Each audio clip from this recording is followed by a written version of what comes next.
estudantes do 5º ano, tudo bem com vocês? Estamos iniciando nossa terceira aula, né? O tema da aula de hoje é retrato e autorretrato. Eu vou dar um tempinho aqui para você selecionar esses materiais, né? Algumas folhas de papel, lápis de escrever, lápis de cor, um espelho também a gente vai precisar para fazer as atividades, então pode se organizar aí.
Muito bem, então dando sequência aqui, só relembrando antes o que a gente viu na aula anterior, nós falamos um pouco sobre a vida e obra da Tarsila do Amaral, né? Também fizemos uma leitura de imagens, né, acerca da obra Operários e Brumadinho, né, do grafiteiro mundano.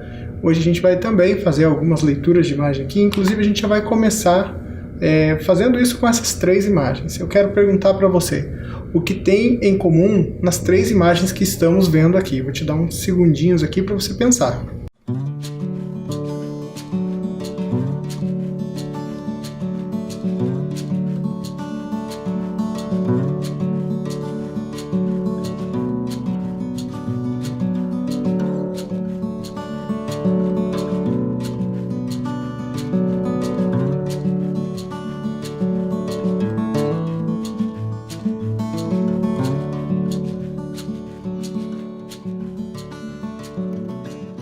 E aí, o que você sugere que são as diferenças dessas 3 imagens? Bom, eu elenquei algumas coisinhas aqui, né? A principal delas é o fato de as 3 imagens representarem pessoas, né? Por isso, a gente vai colocá-las dentro do gênero, né, da categoria de retrato e autorretrato. Esse é um gênero tradicional dentro da pintura, do desenho, e muito comum ainda, né, até os dias de hoje, é isso que a gente vai ver então nessa aula. Bom, o que é o retrato? O retrato é a imagem de uma pessoa. Pode ser por desenho, pode ser pintura, fotografia. E o que é o autorretrato? O autorretrato é quando a pessoa representa a si própria, né? Então a pessoa se desenha ou ela faz uma pintura sobre si e aí por diante. Eu sei que é uma coisa até corriqueira, né, em tempos de fotografia digital, a gente o tempo todo está fazendo fotografias, então é uma coisa que a gente já até entende bem, né? Agora eu vou perguntar para você, quais são as diferenças nas 3 imagens? Vou te dar também um tempinho para você pensar.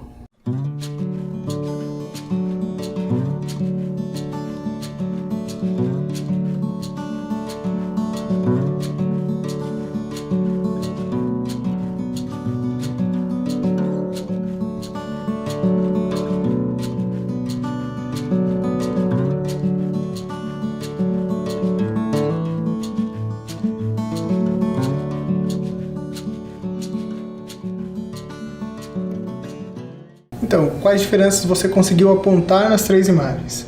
Bom, primeiro pode ser a quantidade de pessoas, né? Temos ali uma única pessoa na primeira imagem, temos na segunda imagem também uma única pessoa. Opa, como assim? A imagem do meio é a mesma pessoa, só que em 4 posições diferentes. A última imagem é uma instalação, então tem várias fotografias pequenas ali, então são várias pessoas. Eu vou ao longo da aula falar um pouco melhor sobre cada uma delas, tá? Mas eu elenquei aqui algumas outras diferenças também que a gente pode entender a partir dessas imagens. Por exemplo, a técnica. A primeira imagem usa computação gráfica, né? Software 3D, por exemplo. A segunda imagem é uma pintura. E a terceira trabalha com imagens fotográficas, mas a técnica pode variar daí por diante. O suporte também é diferente. Enquanto o suporte para a primeira imagem é a tela do computador, a tela da TV, para a segunda imagem é uma tela de pintura, para a terceira são tecidos. Né? Na verdade, as imagens são cópias, xerox, foram bordadas sobre tecido. E também o contexto. Talvez este seja um ponto mais importante. Eu vou dar um exemplo aqui como o contexto muda a nossa percepção sobre uma imagem. Observem essa imagem aqui. O que temos nela? Então ali temos uma representação de uma pessoa, mas aquilo ali é um dedo, correto? Então é uma montagem sobre uma fotografia. Quem fez esse desenho foi um amigo meu, essa montagem foi um amigo meu. Na verdade ele fez para me zoar, brincando um pouco. Eu havia mudado a minha fotografia de perfil numa rede social e ele foi lá e me mandou a foto para brincar um pouco, né? Mas eu gostaria que vocês pensassem aqui na questão da abstração que ele teve aqui. Ele se apegou aos pontos essenciais da imagem que eu criei, correto? A gente vai pensar depois um pouquinho mais sobre isso. Bom, voltando àquela primeira imagem, então, nós temos aquilo que é conhecido como skin. Essa imagem é uma skin. Quem está habituado a jogos aí sabe muito bem o que é. Em tradução livre, skin significa pele, mas a gente pode pensar mais na questão da aparência, tá? Nesse caso específico, o personagem do jogo tem a sua aparência baseada em um personagem de um filme, tá? Então aqui só como exemplo. Eu sei que para quem joga já está habituado aí tanto com a linguagem, né, quanto com esse tipo de imagem.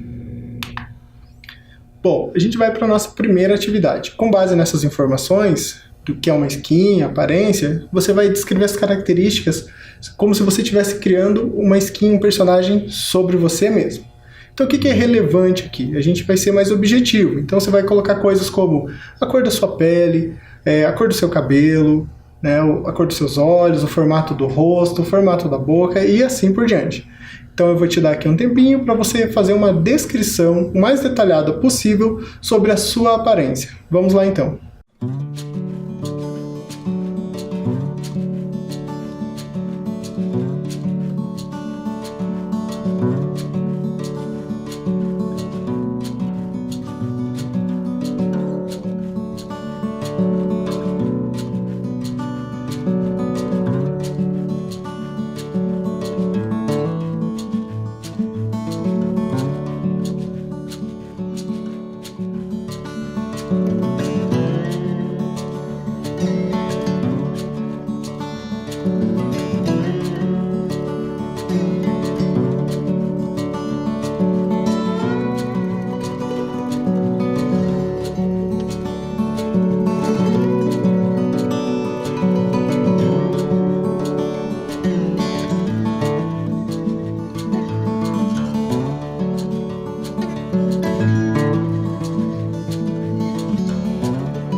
Então guarde essas informações aí que você descreveu, porque a gente vai usá-las na próxima atividade também. Bom, agora a gente vai falar um pouquinho da segunda imagem. Antes, porém, eu trouxe aqui, né, os dados, a biografia do artista que fez aquela segunda imagem, que tem as 4 cabeças, a gente já vai ver, né? É um autorretrato em 4 posições diferentes na mesma imagem. Trata-se do pintor Arthur Timóteo da Costa. Ele nasceu no Rio de Janeiro, viveu entre 1882 e 1922.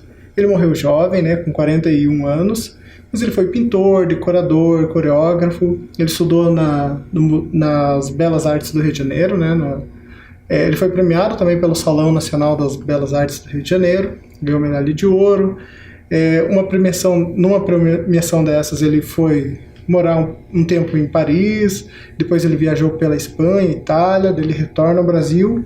Ele era um pintor acadêmico, mas para muitos ele já é considerado um pintor pré-modernista, só explicando a diferença de uma coisa e de outra. Acadêmico, a pintura acadêmica é aquela pintura que é presa a padrões, a cânones, né? Como assim? Então tudo tem uma maneira certa, a maneira certa de fazer um fundo, a maneira certa de dar volume na figura, o contorno e aí por diante. Então a pintura acadêmica era cheia de regras. O Arthur Timóteo ele não se prendia tanto a essa tradição. Por isso ele é considerado um pré-modernista, porque a pintura dele tinha traços expressionistas. Se a gente for observar esse estudo mesmo para cabeças, né, que ele faz, a gente percebe isso. O contorno não é tão nítido, a pincelada é mais vigorosa, quer dizer, ela é mais solta, né, ela não se prende tanto à forma. E aqui mostra bem essa ideia. Por que eu trouxe esse pintor? Na aula anterior a gente falou que a Tarsila participou da Semana de Arte de 22. Foi um movimento que pensava a renovação da arte de uma forma geral, no Brasil, a arte moderna. E interessante pensar que o Arthur Timóteo ele falece justamente no ano da Semana de Arte Moderna. E ele já tinha, né, na sua própria pesquisa, no seu próprio percurso, alguns dados que traziam também essa ideia de renovação da pintura, né? Mesmo estando fora desse circuito, dessa ideia, ele já pronunciava aqui algumas ideias do modernismo. Ainda sobre o estudo, é bem comum ainda hoje a gente fazer estudo dessa forma, né? Eu trouxe aqui um desenho que vocês já devem ter visto aí pela internet, quem gosta de desenhar principalmente, que mostra aí a cabeça em várias posições diferentes. esse é um estudo bem interessante para fazer, para você conseguir desenhar sem dificuldade quando precisar em qualquer posição que a pessoa estiver. Então agora a gente vai para a segunda atividade, já que a gente está falando de desenho. A ideia agora é você, com base naqueles dados que você descreveu anteriormente, você tentar fazer um esboço do que seria a sua skin, né? Então, como é um esboço, não precisa ser um desenho realista ou alguma coisa assim, pode fazer mais solto. Então, com base naquelas características que você disse, tente fazer aí o desenho, um autorretrato. Vamos lá então.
Então essa é uma atividade que quanto mais você fizer, melhor você vai ficando. Então pode praticar isso no momento que você quiser, tá? Como é a ideia de esboço, rascunho, tente cada vez ir aperfeiçoando algum detalhe, né? Você pode fazer um estudo de cor com base nas cores do seu cabelo, dos seus olhos, da sua pele. Você pode fazer um estudo da textura e assim por diante, da forma do seu rosto, né?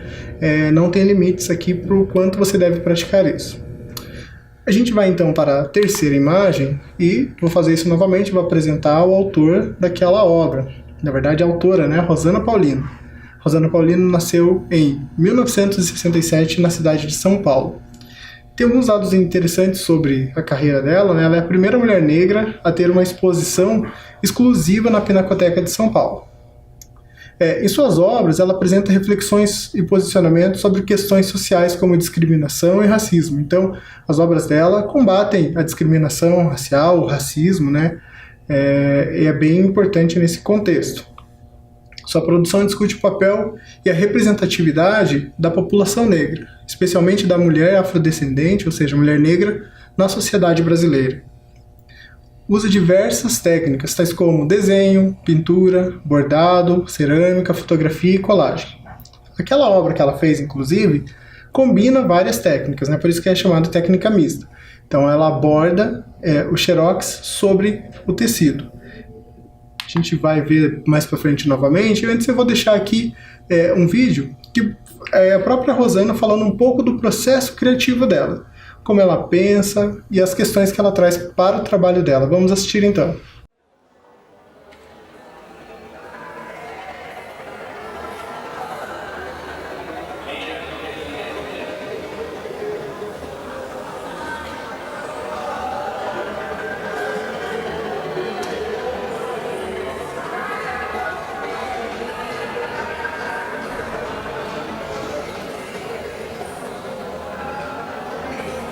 Olá, meu nome é Rosana Paulino, sou natural aqui de São Paulo, capital. Sou bacharel em gravura pela Universidade de São Paulo. Tenho especialização em gravura pelo London Print Studio de Londres e um doutorado pela Universidade de São Paulo também. Minha família é toda do interior da cidade, isso deixou uma marca muito grande na minha formação e na das minhas irmãs. Nós sempre brincávamos de desenho aqui em casa. Tive uma infância muito legal, muito feliz, onde nós fazíamos os próprios brinquedos, brincávamos de desenhar, brincávamos com barro. Isso me levou às artes.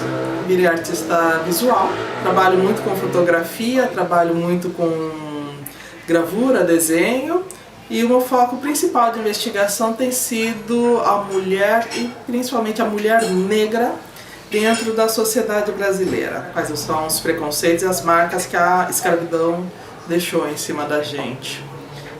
Mas a questão da mulher negra, obviamente, está presente em minha vida porque eu sou negra, eu sou descendente de negros. E sempre percebi, a primeira coisa que me chamou a atenção foi o fato de, quando criança, eu não ter bonecas negras para brincar.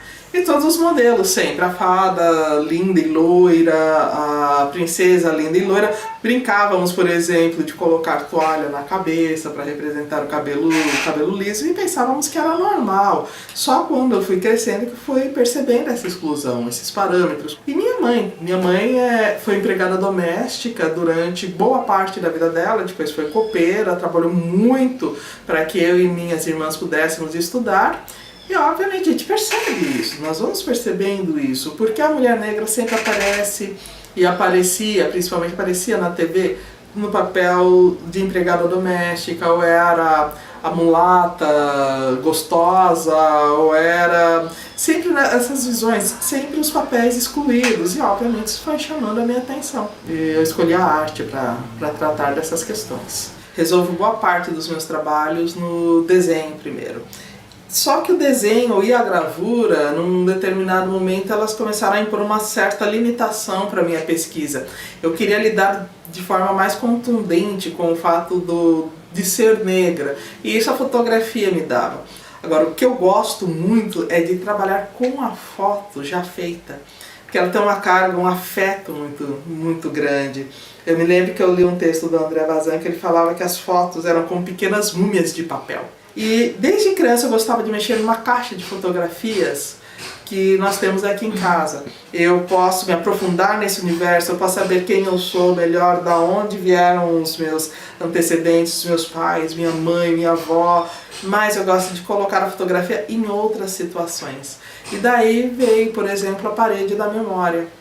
A Parede da Memória é um trabalho que são 11 fotografias de família, que vão se colocando como se fosse num jogo mesmo, né? Então elas aparecem de forma repetida, elas aparecem separado, elas aparecem formando grupos, então funciona como um verdadeiro jogo da memória.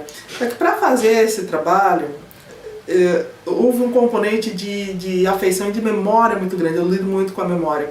Aqui em casa nós tínhamos um patuá em cima da parede da sala, que é um objeto, é um quadradinho assim, que ficava ali protegendo a sala. Quando eu era criança eu tinha muita curiosidade de saber o que era aquilo, o que tinha dentro daquele patuá. E esse patuá ficou em cima da porta da sala, da porta de entrada da casa, durante 10 anos aproximadamente. Ninguém passa 10 anos debaixo de um objeto incólume. E a forma me chamava muita atenção.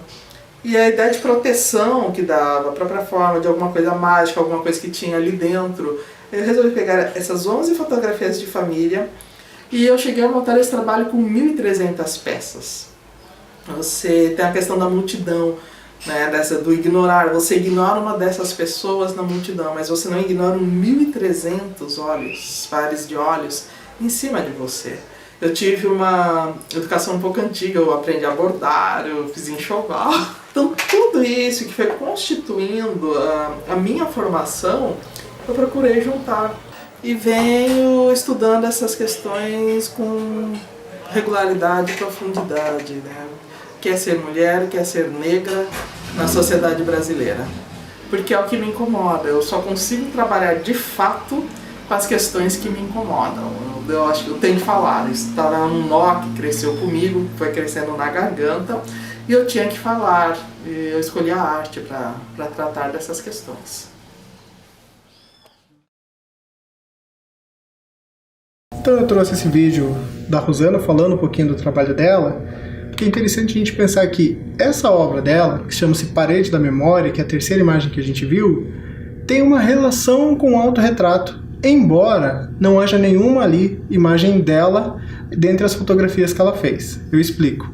Essa obra tem vários anos porque ela começou a produzi-la em 94, ela para em 2015, então ela vai produzindo esses patuás, né?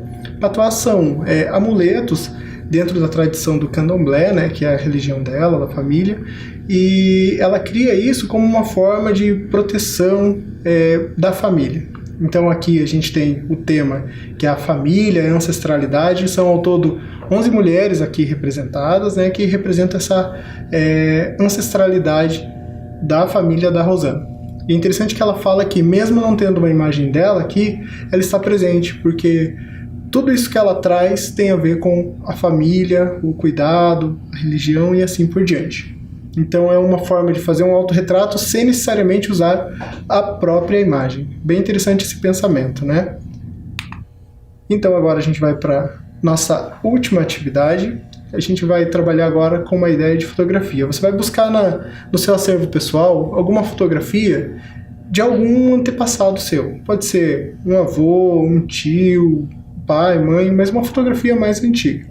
A ideia é que você faça uma composição com essa fotografia, que pode ser um desenho, pode ser uma colagem, uma pintura, então eu vou deixar a técnica bem aberta.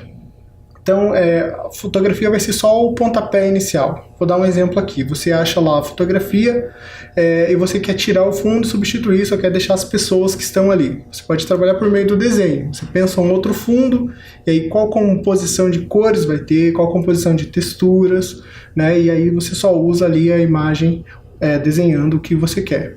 Você pode também, de repente, se tiver essa possibilidade de imprimir essa imagem, fazer uma colagem. Você pode recortá-la e colocá-la em outra ideia, outro contexto de imagem. Então eu vou deixar bem aberta essa possibilidade para que você realmente pense na composição, que elementos você vai usar, que elementos que você vai enfatizar e qual técnica vai sobressair aí. Eu vou deixar aqui um bom tempo para você conseguir organizar tanto o material quanto executar a tua ideia, beleza? Vamos lá então.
Bem, gente, então na aula de hoje nós podemos pensar um pouquinho sobre o retrato e o autorretrato, em dois momentos até distintos da arte brasileira, né? Primeiro com o Arthur Timóteo e agora com a Rosana Paulino, uma artista contemporânea, que traz diversas questões também contemporâneas.